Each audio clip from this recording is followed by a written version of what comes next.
डोळ्याला पट्टी लावून फिरणं वगैरे, तर त्याच्यामध्ये मला त्या गोष्टी 17 वेळा तरी आपटल्या. 17 असे काही दिग्दर्शक आहेत ज्यांच्याबरोबर मी खूप कम्फर्टेबल आहे. मी कुठल्याही लेवलला जाऊन काम करू शकतो. त्यातले एक माझे बाबा आहेत. गेले कित्येक वर्ष माझी इच्छा होती की मला कॉमेडी नाटक करायचं आहे. ते नाटक ना त्यांच्याहून जास्त आम्ही एन्जॉय करायचो. जेव्हा तुम्ही त्यांच्याहून जास्त एन्जॉय कराल ना नाटक, तेव्हा ते एन्जॉय करतील.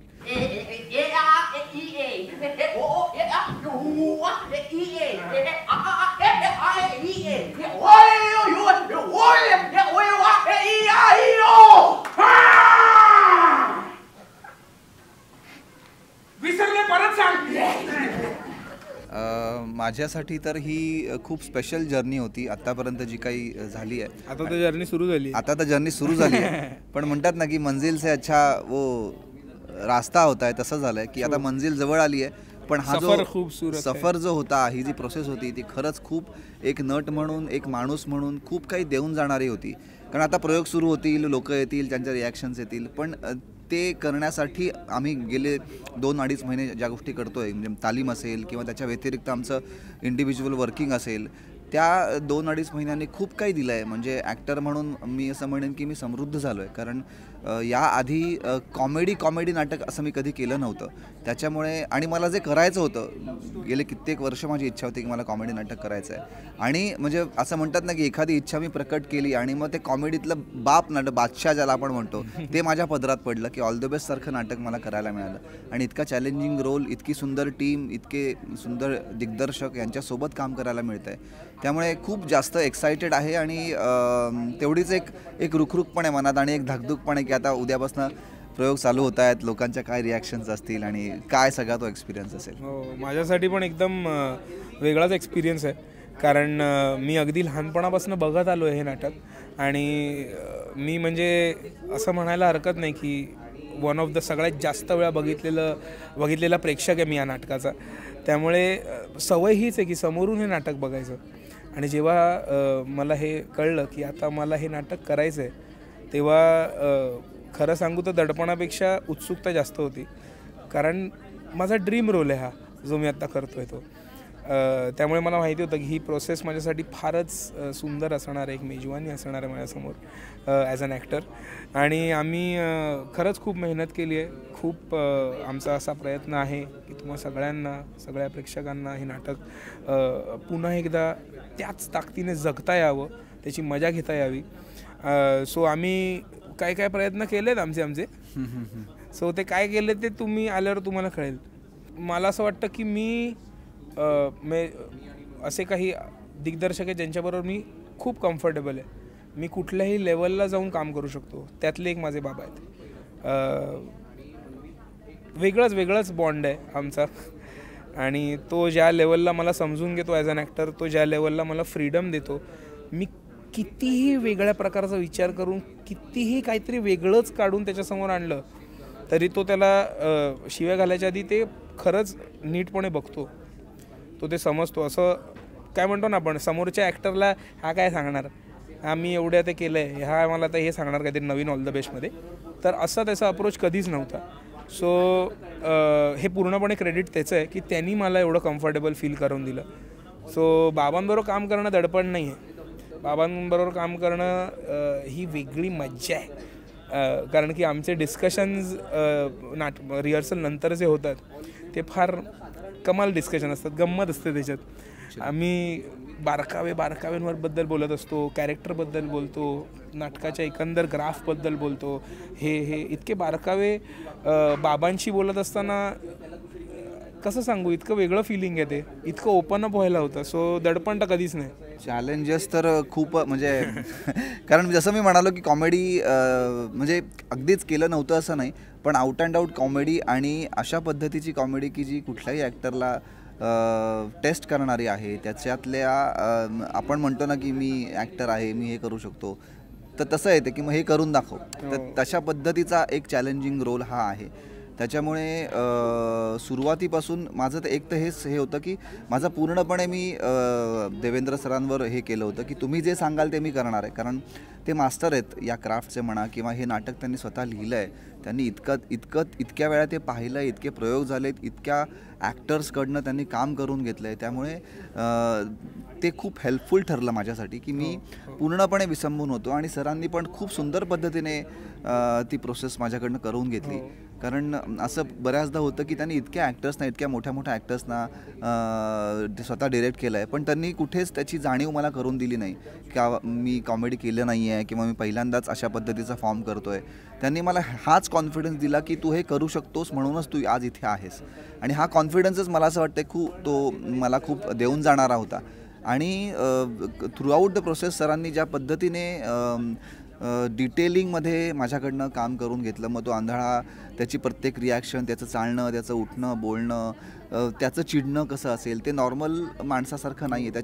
त्यांच्या प्रत्येक रिॲक्शन्स ह्या नॉर्मल माणसांपेक्षा वेगळ्या असणार आहेत. सो ह्या सगळ्या प्रोसेसमध्ये जो काही मी विजय उभा करायचा प्रयत्न केला आहे त्याचं संपूर्ण क्रेडिट मी देवेंद्र सरांना देतो. हो, नाही, आणि ते नाटक त्यांच्यासारखंच, ह्या तिघांसारखंच असं स्पेशल आहे. कारण ह्यात ना सगळ्याच गोष्टी, तो विनोदही स्पेशल आहे, त्यांचे रिॲक्टिंग पॅटर्न स्पेशल आहेत, त्यांच्या बोलण्याच्या शैली स्पेशल आहेत, त्यांची चालण्याची पद्धत स्पेशल आहे. ह्याच्यात काय होतं, एका प्रकारचा विनोद नाही चालत. स्लॅपस्टिक नाही चालत, सटल तर नुसतं सटल नाही चालत. हे सगळ्याचं एक मिश्रण आहे. त्यामुळे आमच्यासाठी ते फार कठीण होतं actually.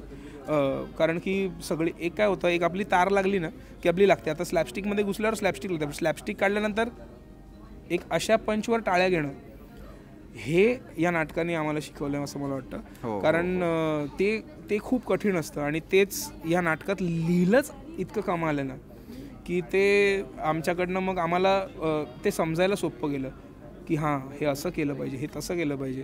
So that is the, I think, unique point of our play.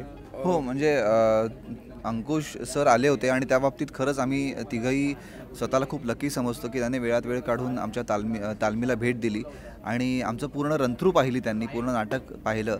त्याच्यानंतर त्यांनी नक्कीच काही गोष्टी आम्हाला सांगितल्या, पण त्यांनी कुठंच हे नाही केलं की तू असं कर किंवा मी असं करायचो. मग त्यांनी सांगितलं जे होतंय ते छान होतंय. काही गोष्टी अशा इकडच्या तिकडे की बाबा इकडे हे थोडंसं केलंच तर हे होईल, तेवढ्याच गोष्टी सांगितल्या. आणि मला असं वाटतंय की म्हणजे माझ्यासारख्या ॲक्टरला ओरिजिनल जो ज्याने प्ले केला होता तो येऊन स्वतः सांगतो ही गोष्ट. आणि जसं संजय दादा पण आले होते, बऱ्याच सरांना आम्ही जाऊन भेटलो. सो त्या तिघांनी इतकं छान पद्धतीने रिसीव्ह केलं आम्हाला. त्यामुळे ती एक खूप छान फिलिंग होती आणि ते नक्कीच आम्हाला बूस्ट करणार होतं. संजय चाचूनी एक गोष्ट सांगितली मला आणि मला असं वाटतं की ती माझ्या मनात एकदम असं रुतून बसली आहे आणि ती की आहे या प्लेची. तर तो मला बोलला की ऑडियन्स हे नाटक एन्जॉय करतं, खूप एन्जॉय करतं. लोक वेडे होतात हसता हसता. पण ह्याचं कारण माहिती आहे तुला काय आहे? तर मी त्याला विचारलं काय आहे? तर तो मला बोलला की ते नाटक ना त्यांच्याहून जास्त आम्ही एन्जॉय करायचो. जेव्हा तुम्ही त्यांच्याहून जास्त एन्जॉय कराल ना नाटक, तेव्हा ते एन्जॉय करतील. त्यानंतर आमचा नाटकाकडे बघण्याचा जो दृष्टिकोन होता तो एकदम बदलला आणि आम्ही जे प्रेशर होतं ते रिलीज करून आम्ही जे एन्जॉय करायला लागलो प्ले. सो त्यांनी सगळ्यांनीच, भरतच्या चुनी आम्हाला असे किस्से सांगितले, असं असं होतं, तसं तसं होतं, हे सांभाळा ते सांभाळा. सो काय गोष्टी होणार आहेत, काय होऊ शकतात, काय लेवलचे रिस्पॉन्स येतात, या सगळ्याची जाणीव आम्हाला त्यांनी करून दिली. नाटकाचा गाभा किती मोठा आहे, त्याची ग्रॅव्हिटी समजा, लोकांसाठी ते नाटक काय आहे ह्याची जाणीव त्या तिघांनी आम्हाला करून दिली. सो ऑफकोर्स त्यांचं मार्गदर्शन खूप खूप महत्त्वाचं होतं आणि they are very sweet people. त्यांनी इतके गोड आम्हाला बाईट पण दिले, आम्हाला इतके छान आशीर्वाद दिलेत. सो ती सगळी ऊर्जा घेऊन आम्ही आता प्रयोग करणार आहोत. हो, ह्याचा मी किस्सा सांगतो की काय व्हायचं, स्लॅपस्टिक आणि अत्यंत एनर्जेटिक नाटक आहे. धापा लागतात आणि धापा टाकल्यावर तू डायलॉग नाही बोलू शकत माणूस.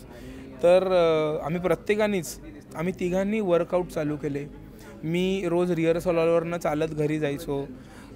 कॅरेक्टरसाठी वेगळी गोष्टी चालू होत्या त्या होत्याच. हा डोळ्यावर पट्टी लावून फिरायचा, मी पूर्ण दिवस हेडफोन लावून असायचो सो दॅट आवाज पूर्ण असायचा. सो मला लोकांचं कळणार नाही लोक काय बोलत आहेत. त्याच्यामुळे काय व्हायचं, आम्हाला कळायचं की ॲक्च्युली हे रिॲक्ट कसे करणार आहेत, ॲक्च्युली हे चालणार कसे आहेत, ॲक्च्युली हे बोलणार कसे आहेत. सो हे सगळं चालायचं. त्याच्यात खूप गमती जमती व्हायच्यात, कोणी पडायचं, कोणी काय बोलायचं. सो ती सगळी तर मज्जा चालूच होती. एक मला असं होतं दडपण जरा, की मला इम्प्रोवाईज करायला खूप आवडतं, इनफॅक्ट आम्हा सगळ्यांनाच. आणि ह्या नाटकात इतकं सेट नाटक, ह्याच्यात मध्ये मध्ये छोटं काय काय असं आलं तर मग ते ठेवणार की नाही देवेंद्र सर, असं आम्हाला थोडं होतं. पण आम्ही 100-125 त्यांना दिले, त्याच्यातले त्यांनी 10 ठेवलेत जे सॉलिड आहेत, पण त्यांनी आम्हाला 100 करायचा स्कोप तरी दिला. बरोबर. सो ती प्रोसेस फारच गमतीशीर होती. हां, म्हणजे बेसिकली तेच होतं की कितीही म्हटलं आपण ॲक्टिंग करायची, तरी ॲक्टिंग करताना ते जे फिलिंग असतं की जो अनुभव ते लोक घेत असतात, तो अनुभव आपल्याला येणं ते म्हणजे चॅलेंजिंग, ते आपण नाहीच करू शकत. त्यामुळे त्याच्यासाठी मग काय काय गोष्टी करू शकतो, तर त्यातली ही एक गोष्ट होती की डोळ्याला पट्टी लावून फिरणं वगैरे. तर त्याच्यामध्ये मला त्या गोष्टी 17 वेळा तरी आपटल्या. त्याच्यामध्ये त्या गोष्टी मला जाणवल्या. आणि पण त्याच्यानंतर इतकी मला हेल्प झाली कॅरेक्टर हे प्ले करताना, कारण आपण किती म्हटलं तरी डोळे आपले शेवटी उघडेच असतात, पण बंद डोळ्यांनी जेव्हा आपण जग बघतो किंवा बंद डोळ्यांनी गोष्टी ऐकतो आणि मग त्याच्यावर रिॲक्ट होतो, तो एक वेगळाच अनुभव आहे. आणि नाटकासाठी तर आहेच आहे, पण एक म्हणतो ना, माणूस म्हणून पण मी हा विचार केला की ॲक्च्युली ज्यांना जे बघू शकत नाही त्यांचं आयुष्य काय असेल, त्यांचा आयुष्याचा प्रवास किंवा त्यांचा जो काही मी स्ट्रगल नाही म्हणणार त्या गोष्टीला, पण कारण स्ट्रगल तर आपण प्रत्येकच कुठल्या ना कुठल्या बाबतीत करत असतो, पण त्यांचं आयुष्य काय असेल हे एक माणूस म्हणून पण मला ती गोष्ट त्यानिमित्तानं शिकायला मिळाली. येस. तर मित्रांनो, मैत्रिणींनो, काका काकू, आजी आजोबा आणि सगळेच एकंदर महाराष्ट्रातला प्रत्येक माणूस याला मी एकच गोष्ट सांगेन, 2 फेब्रुवारीपासून दीननाथ नाट्यगृहामध्ये पहिला आपला शुभारंभाचा प्रयोग आहे. आणि त्याच्यानंतर तुमच्या जवळच्या नाट्यगृहात लवकरात लवकर आम्ही येणारच आहोत.